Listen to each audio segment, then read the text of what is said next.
What's up guys, they call me Coconut Jones here. Today's video will be going over different flamethrower builds and their potential in Deep Rock Galactic. Since there's so many combinations of weapon modifications and overclocks, you can get some interesting results in terms of how different the finesse can change from one setup to another. Before we start, I just want to point out that these are the builds that I like to use and with the overclocks that I was able to acquire.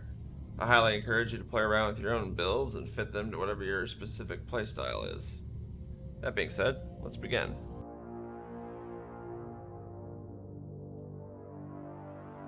I call this first build the hybrid build. For perks, I like to use Deep Pockets, Vampire, Thorns, Berserker, and See You in Hell. This build focuses on a mix of direct damage and sticky flame utility, with the Fuel Stream Diffuser overclock for extra range. For the secondary, I like to use the Sabata 120, with extra damage to inflame targets and weak spots, and the oversized magazine overclock. For pickaxe, I get a power attack with a larger area of effect, max damage focus C4,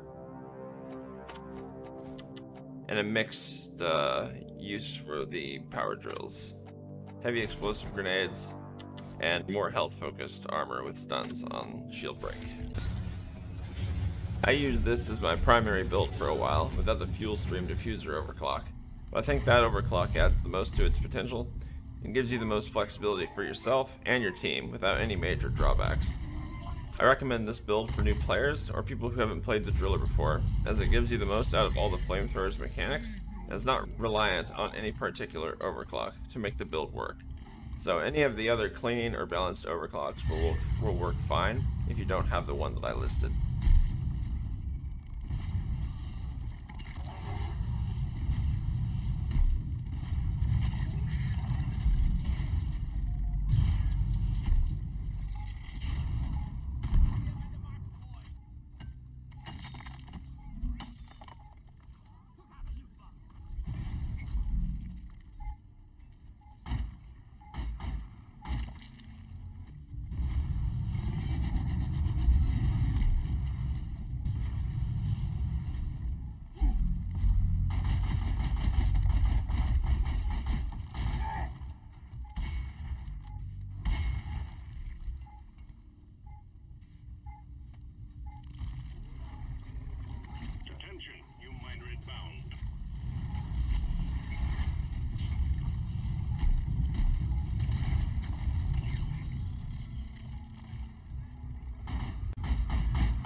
Go, go, go. Onboard mainframe booting.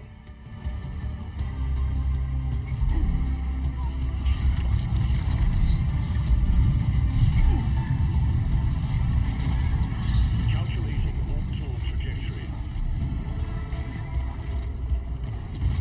Lights has been withdrawn. Supply pod is inbound.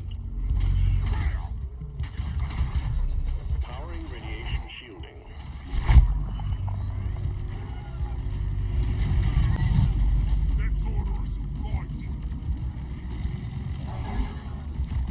Ecom operational.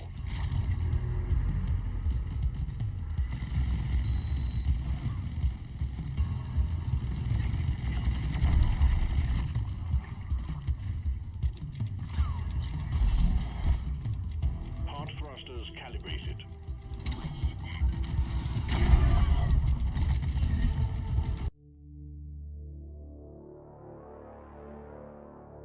The second build is my Sticky Flame focus build. For perks, I have Deep Pockets, Vampire, Thorns, Berserker, and Dash. This build is based around upping the damage and the duration time of the sticky flame effect and having it slow and fear anything in the AoE. To complement the flamethrower, I use the experimental plasma charger with the flying nightmare build and the heat pipe overclock. For pickaxe, I use max damage area of effect, max AoE C4, the neurotoxin grenade, along with max damage of spec drills, and once again max health spec armor. I like to use this build in non-deep dives whenever I'm doing solo stuff as the driller. The build is flexible enough where it lets me deal with most situations while staying mobile. If you're being overwhelmed, you can spray a sticky flame wall and run through it, slowing down the mob and dealing damage to the targets you're avoiding. While this build does not do as much direct damage or have a lot of ammo to work with because of the sticky flame overclock penalties, the insane amount of time the sticky flame can persist on surfaces lets you use a small amount of the fuel to make area denial lines, which can kill massive waves that run into your walls of fire, making the ammo used very efficient.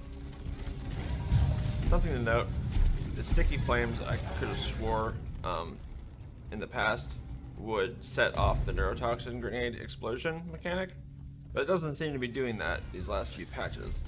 But it still does it to Praetorian gas, so I believe this might be a bug. There's a warden. With Praetorians? Oh, I'm in a corner.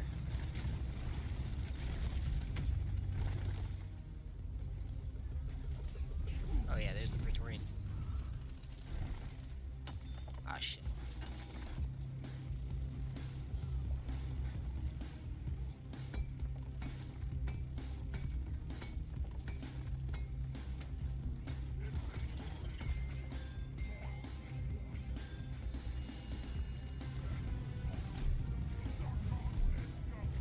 Mac Terra spawn.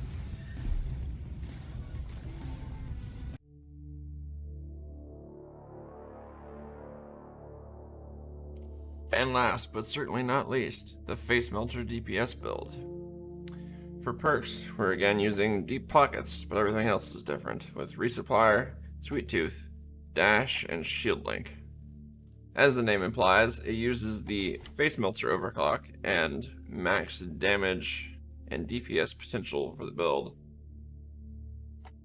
For secondary weapons, I like to use the experimental plasma charger with the plasma burn modification as its main focus. For pickaxe, I go with power attacks that recharge faster, max ammo and rock clearing C4, max digging and ammo potential drills,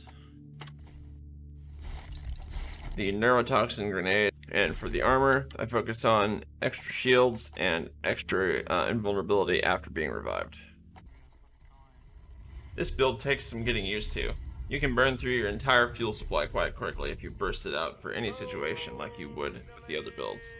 The high DPS means you can incinerate large groups of targets quickly, and can even kill a Praetorian in almost one tank of fuel.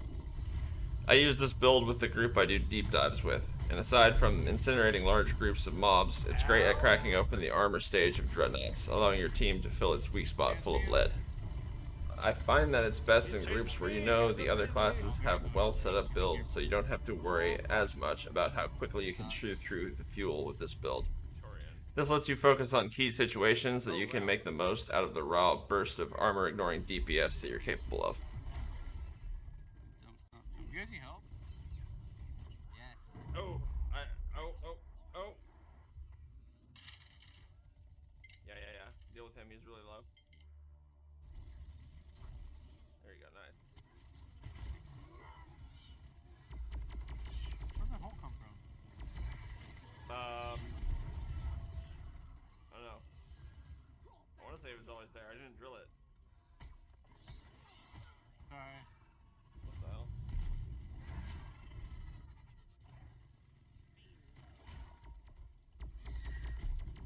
Oh god. Oh god! Oh, wow, my health! Get him, Steves. Get him. The shellback projectiles are disgusting. Repeat swarm. Bacteria and exploders and no shit. That's it for the video, guys. Thanks for watching. Hopefully this gives you some concepts for your own build ideas. And if you like the video, remember to like and subscribe to the channel as it helps me grow and lets me make more of these videos. See you next time.